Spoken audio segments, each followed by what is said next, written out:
Good morning. I'm just going to continue with my series analysing the games of Paul Morphy in the First American Chess Congress. This is the game against Paulsen in the final. So far in the final, Morphy has won 2, Paulsen has won 1, and they've had 2 draws. So this is the 6th game.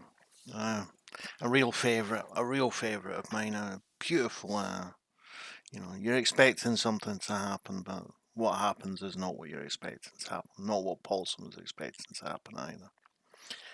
E4, E5. Paulsen's playing with white, Morphy with black. Knight C3. Knight F3, Knight C6. And Paulsen goes again for the 3 knights, 4 knights. A bit more cautious, I think. He's trying to encourage Morphy to do something crazy so that they can exploit it, Here would be tempted to do something crazy like F5. The win-over defense doesn't work. It's absolutely crazy, but you get people sometimes. But Morphy realizes he's not going to get Louis Paulsen with that kind of play. So he develops his last knight. Both bishops come out, and both players castle. He could have done it the move before, but it was a bit more risky when they weren't castled. But now, Paulsen goes for the centre fort trick. Obviously, if the knight takes, the pawn comes here and gets one of those 2 pieces and gets the pawn back. So Morphy doesn't take the knight, the pawn, the knight. Sorry, the knight on e5. He threatens the knight with the rook.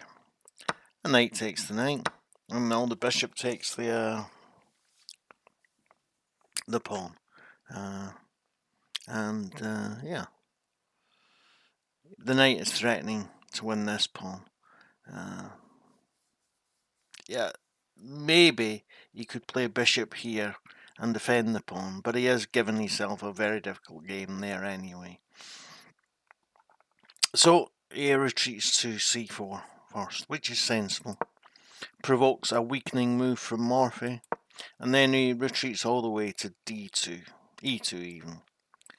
So Morphy gets his pawn back, and we're now playing 7 against 7. Are Morphy's pawns here messed up on the king side weak? Yes, they are, but only if you can exploit them. So the knights are exchanged, and the rook comes to e4. Bishop comes to f3, obviously, attacking the rook and x-raying the pawn behind it. Only one choice there. Rook to e6 to defend. The pawn comes here, ready to play d4, but the queen steps in, d3, and this really stops the development from Paulsen. He strikes out with his pawn, making room for his bishop, and also making his next idea, a4, stronger. You can't ignore it, and when he takes it, as he has to, the queen gets in the game, even although this pawn was pinned, so it looks like he's not doing too badly. And this pawn is threatened. It can be defended. Yeah. And in his notes on this game, Irving Chernev. So if you've read Irving Chernev's great books, you might well know this game. Says that Morphy, sorry, no, oh yeah, he defends the pawn with bishop to d7, and the rook comes to a2 to support the bishop here. I don't know, to stop the queen coming here. I'm not quite sure why he plays c2. Morphy plays to e8 with his other rook, and now he's threatening to take here, and then when the king takes, rook here will be made. So Paulsen tries to prevent that with queen to a6. Yeah, it's here. Chernev says in his notes of the game that Morphy used, how long was it? 12 minutes over his next move, probably assuring himself that his next move wins in all circumstances. And it does. But it's no less shocking. You're expecting maybe something like this might work. But no, he takes the bishop. Of course, Paulsen probably realises now that the game is up. But he has no choice. He has to take the pawn. And of course, rook comes to g6 check. And now the bishop comes to h3 and threatens the rook. Rook can't come to g1 to stop the mate because he just takes it, and when he takes back, he gets mate on e1 with his other rook. So the rook has to go to d1 where it isn't under threat. Bishop comes to g2.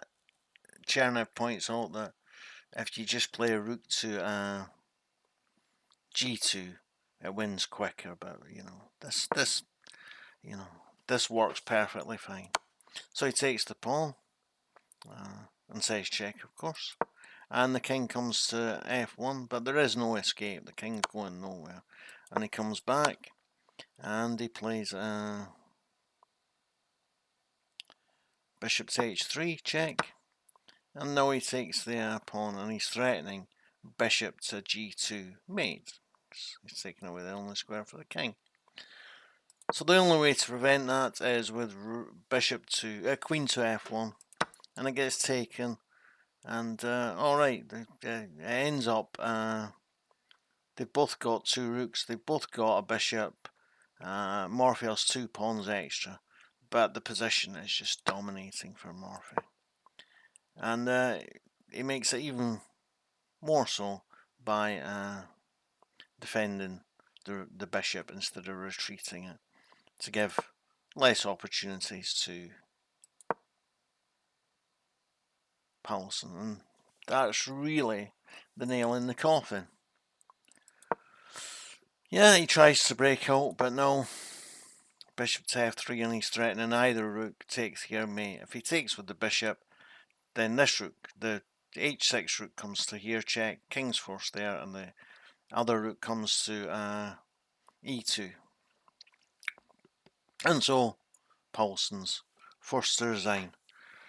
And it's 3-1 to Morphy. It's the first to 4. First to 5, sorry.